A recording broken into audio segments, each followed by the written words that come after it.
네, 오늘 함께 읽은 사무엘하 11장의 말씀, 어제 그 암몬과 아람 그 연합군에서 승리를 한 뒤의 모습이지 않습니까?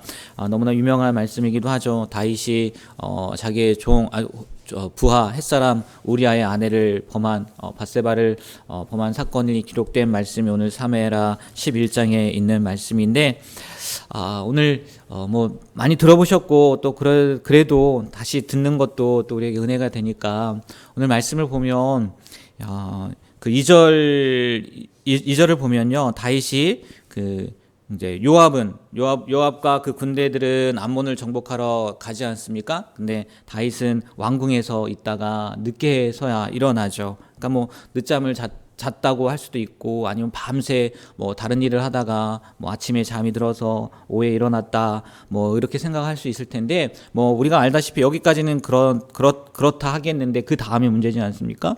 왕궁의 그 지붕을 거닐다가 한 여인이 목욕하는 걸 보게 되죠. 말씀해 볼 때 다윗의 눈에 그 목욕하는 여인이 심히 아름다워 보였다고 이야기를 합니다. 그래서 불러왔더니 햇사람 우리아의 아내여요. 그러니까 뭐 그걸로 그냥 끝났으면 좋았을 텐데, 오늘 말씀해 보듯이 다윗은 마음의 음욕을 품어서 그 밧세바, 우리아의 아내 밧세바를 범하는 사건이 기록되어 있죠. 물론 우리가 여기서 생각해 볼 게 그거 아니겠어요?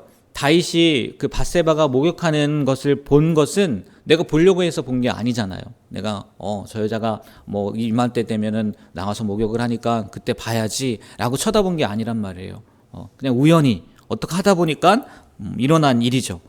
근데 문제는 뭐예요? 다윗이 그 모습을 계속 보고 있었다는 거죠. 그러니까 우연히 보게 되었을 때 내가 봐야 될 게 아니구나 하고 얼른 돌렸으면은 이런 상황까지 되지 않았을 것 같은데, 심히 아름다운지라라는 얘기 무슨 얘기겠어요? 다윗의 눈에 아름다웠다는 얘기 흘끗 봤는데 아름다웠겠습니까? 아닐 거란 말이에요. 그걸 계속해서 쳐다봤다는 이야기이지 않을까라는 생각이 들어요. 정말 우리가 그런 것 같아요. 뭐 성경에도 육신의 정욕, 안목의 정욕, 이생의 자랑을 이야기하는 것처럼 육신의 정욕도 마찬가지고 이생의 자랑도 마찬가지지만, 그중에 안목의 정욕이라는 거, 이 눈으로 본다는 것이요, 참으로 무섭다는 거죠. 어떻게 보면 모든 죄는 이 눈으로부터 온다라고 해도 과언이 아닐 정도라는 거예요. 그래서 뭐 좀 반대되는 이야기지만 눈으로 그 정욕이 들어오는 것뿐만이 아니라 말씀도 눈으로 들어온다고 해서 말씀 시간에 우리 목사님들이 간혹 얘기하지 않습니까? 눈 뜨라고, 말씀이 눈으로 들어온다, 뭐 이런 얘기도 하시는데, 어찌됐건 우리가 사는 이 다윗뿐만이 아니에요. 우리가 사는 이 세상에도요, 우리의 눈을 유혹하는 것들이 굉장히 많다는 거죠. 그때 우리가 다윗처럼 그것을 계속해서 쳐다보고 있으면 다윗과 같은 죄를 범하지 않을래야 않을 수가 없다는 거예요. 우리가 뭐 다윗보다 더 뭐 거룩하고 또 그 영성이 또 뛰어나겠습니까? 여러분, 우리 가운데 누가 다윗처럼 뭐 시편 150편 가운데 70편 이상을 다윗이 기록했다고 하는데, 그런 시편을 우리가 어떻게 기록하겠어요? 정말 다윗도 자기의 눈을 어디에 두었느냐에 따라서 또 그 눈을 피하지 않았느냐에 따라서 오늘 정말 심각한 죄지 않습니까? 이 문제로 인해서 굉장히 큰 일들이 일어나잖아요. 다윗도 이런데 하물며 우리는 더 하겠냐는 거예요. 오늘 이 다윗의 모습을 통해서 잘 아시는 이야기이기도 하지만, 다시 한번 내가 지금 무엇을 보고 있는지, 정말 보지 않아야 될 것임에도 불구하고 내가 계속해서 거기에 시선을 두고 있진 않은지, 또 더 나아가서 하나님이 기뻐하지 않는 것들이 내 눈에 보일 때는 얼른 그 자리를 피하셨으면 좋겠어요. 그래서 더 깊은 죄악에 빠지지 않고, 우연히 보는 건 어쩔 수 없단 말이에요. 근데 계속해서 보는 건 뭐가 달린 거예요? 내 의지가 들어간 거잖아요. 뭐 하나님이 그걸 맨 마지막에 말씀드리겠지만 그것을 기뻐하시겠냐는 거예요. 기뻐하지 않는다는 거죠. 오늘 다윗의 모습을 통해서 우리가 보지 않아야 될 것은 보지 않고, 반대로 그 말씀은 나오지 않지만 봐야 될 것을 보게 되는, 오히려 반대가 되는 그런 귀한 삶을 사시게 되길 주님의 이름으로 부탁드립니다. 또 하나는 이 10절부터 13절까지의 내용, 뭐 그 내용뿐만이 아니라 전체적인 내용이죠. 다윗이 자신의 그 죄를 가리기 위해서 정말 술을 쓰는 방법이지 않습니까? 처음에 우리아를 불러서 집에 가서 자라, 나오죠. 여기서 우리아가 얼마나 성정이 좋은 사람인지, 그리고 또 나라를 위해서 얼마나 헌신한 사람인지 나오잖아요. 집으로 가지 않아요. 그러니까 또 한 번 얘기하지 않습니까? 이번에는 술까지 먹여서 술 취하게 해서 집으로 가길 원했는데 가지 않으니까 그 다음에 다윗이 낸 게 뭐예요? 요압에게 편지를 보냈어. 그걸 또 그 우리아의 손에 뭐 붙여서 보내는 거 아니겠습니까? 자기는 그것도 모르는 거 아니에요. 자기를 죽이려고 하는 편지임에도 불구하고. 그렇게 해서 요압을 통해서 우리아가 전쟁 깊숙하게 들어가게 하고 결국은 그 전쟁 가운데에서 죽게 만드는 사건이 일어나지 않습니까? 여러분, 이거는요, 다윗이 그냥 음욕을 품고 밧세바를 범한 것보다 훨씬 더 심각한 모습이지 않습니까? 하나님이 다윗 보고 그런 얘기 하지 않습니까? 내 마음이 합한 종이다. 그렇게 이야기를 했음에도 불구하고 오늘 모습을 보면 합한 종이 아니라 어떻게 보면요, 사단의 종처럼, 마귀의 자식처럼 그런 모습이 보인다는 거예요. 어떻게 다윗이 이런 지경까지 이르게 되었냐는 거예요. 당연한 것이 서두에도 말씀드린 보지 않아야 될 것을 보았을 뿐만이 아니라 그걸로 인해서 죄를 짓게 되고, 또 죄를 짓게 되니까 그 죄가 눈덩이처럼 커지게 되고, 마치 오늘 다윗의 모습은요, 사단이랑 똑같은 거예요. 똑같은 거. 이 말씀을 보면 뭐 한편으로 위로 받을 수 있겠죠. 그래, 당대 의인이라고 하는 하나님 앞에 칭찬받는 다윗도 이렇게 연약해질 수 있는 거구나. 이렇게 뭐 위로 받을 수도 있겠지만 우리가 위로 받기 위해서 이 말씀을 보는 건 아닌 것 같아요. 이 말씀을 통해서 뭐 해야 되겠어요? 우리의 삶 가운데 적용해야 되고, 우리는 그러한 모습으로 살면 안 될 거잖아요. 이 배우의 그 내용들을 보니까 결국은요, 이거더라고요. 어제 말씀에 보면 다윗이 암몬과 아람과의 싸움에서 대승을 거두잖아요. 그 연합군과의 싸움이었단 말이에요. 이겼단 말이에요. 승리했단 말이에요. 그래서 아마 기쁨의 도취에서 말씀에 나와 있지 않지만 다윗은 왕궁에서 그냥 늦잠을 자고 끝나지 않았는데, 전쟁은 끝나지 않았는데 그 승리의 도취에서 아마 마음 편하게 생각하고 있었기 때문이지 않을까라는 생각이 들더라고요. 우리도 마찬가지라는 거죠. 우리의 싸움은요, 영적인 싸움이잖아요. 끝났습니까? 끝나지 않았어요. 절대 끝나지 않아요. 하나님 나라 갈 때까지는요, 이 영적인 싸움이 끝나지 않는다는 거예요. 물론 때로 다윗처럼 승리할 수 있단 말이에요. 크게 승리할 수 있다고요. 그래서 우리에게요, 그 기쁨이 이루 말할 수 없는 기쁨을 누릴 수 있다는 거죠.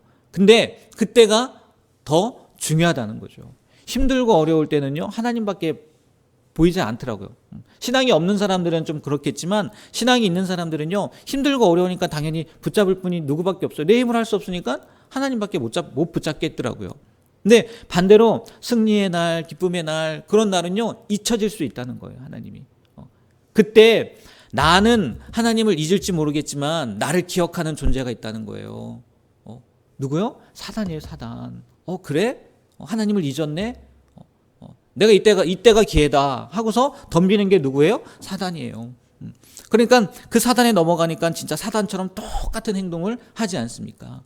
오늘 말씀을 통해서 다시 한번 우리의 싸움은 끝나지 않았다는 거, 특별히 더 잘 될 때, 더 기쁜 일들이 많을 때 사단은 오히려 집요하게 우리를 공격한다는 것. 왜? 그때 하나님이 보이지 않으니까. 그러니까 우리가 늘 하나님과 동행하고 우리의 삶 가운데에서 기쁘나 슬프나 하나님이 우리의 삶에서요, 보여지는 삶을 사셨으면 좋겠어요. 그러면 사단이 공격할래야 공격할 수가 없다는 거죠. 그런 사단에게 틈을 내주지 않는 우리의 삶이 되길 주님의 이름으로 축복합니다. 그래서요, 마지막 말씀, 이게 중요한 것 같아요. 27절 말씀을 보면 그 밧세바를 데려오지 않습니까? 근데 마지막에 이렇게 표현이 되어 있죠. 다윗이 행한 그 일이 누구 보기에요? 여호와 보시기에 악하였다라는 거예요. 다윗이 행한 모든 일들에 대한 누구의 평가예요? 누구의 평가예요? 하나님의 평가예요. 하나님의. 다윗은요, 밧세바를 범한 사건부터 우리아를 죽이는 데까지 정말 자신은요, 이거는 내가 생각해도 잘한 걸 수도 있어. 그러니까 범죄는 잘못됐지만 내가 깜짝같아. 뭐 흔히 그런 얘기하지 않습니까? 완전 범죄야 라고 생각하고 있었을지 모르겠지만 하나님은 그 모든 과정을 뭐 한 거예요? 지켜보고 계셨던 거예요. 그리고 마지막 이제 깔끔하게 마무리됐어. 그거 아니겠습니까? 이제 깔끔하게 마무리된 거잖아요. 자신의 생각에는. 근데 그 마지막에 하나님의 평가가 기록되어 있어요. 뭐라고요? 여호와 보시기에 악하였더라. 하나님께서도요, 우리의 삶을요, 다인만이 아니라 하나하나 다 보고 계시다는 거예요. 우리 스스로도요, 우리를 평가할 수 없을 뿐더러 다른 사람의 평가도요, 중요하지 않아요. 진짜 중요한 건 뭐겠어요? 하나님이 나를 어떻게 평가하느냐는 거예요. 오늘 그 일이 여호와 보시기에 악하였더라가 아니라 우리의 삶을 보면서 하나님이 우리의 삶이 여호와 보시기에 아름다웠더라. 우리의 삶이 여호와 보시기에 선하였더라. 라고 이렇게 칭찬받고 인정받게 되는 그런 귀한 삶을 사시는 우리 중앙교회 모든 성도님들의 삶, 또 이 새벽에 나와서 주님 앞에 기도하는 우리 성도님들의 삶이 되길 주님의 이름으로 축복합니다. 정말 그런 평가가 들려졌으면 좋겠어요. 나의 삶의 모든 것이 하나님 보시기에 지극히 심히 아름다웠더라 라는 평가가 있게 되길 다시 한번 주님의 이름으로 축복합니다. 네, 기도하겠습니다. 하나님, 타산지석이라고 또 반면교사라고 오늘 다윗의 모습을 통해서 우리가 어떠한 모습으로 살아야 되는지 깨닫게 됩니다. 하나님, 정말 우리 눈앞에 너무나 많은 것들이 보여집니다. 때로는 좋은 것들도 보이지만 하나님이 기뻐하지 않는 모습들도 보일 때가 있는데, 그럴 때 하나님 그것을 주의 깊게 보는 것이 아니라 얼른 피하는 그런 영성을 갖게 하여 주시고, 또 하나님의 평가가 중요하다는 것을 늘 기억하며 나의 삶이 하나님 앞에서 어떤 모습으로 비춰질지 늘 기억하며 살아가는 우리가 되게 하여 주시옵소서. 아무리 승리의 날, 또 행복한 날, 평화의 날이 온다 할지라도 우리와 함께 하시는 하나님을 잊거나 잃어버리지 않게 하여 주셔서 사단이 틈을 타지 못하도록 늘 무장하며 영적인 무장을 하며 살아가는 우리가 되게 하여 주셔서 정말 매 순간이 승리의 삶, 하나님이 기뻐하는 삶을 사는 우리 모두가 되길 간절히 소망하며 예수님의 이름으로 기도합니다. 아멘.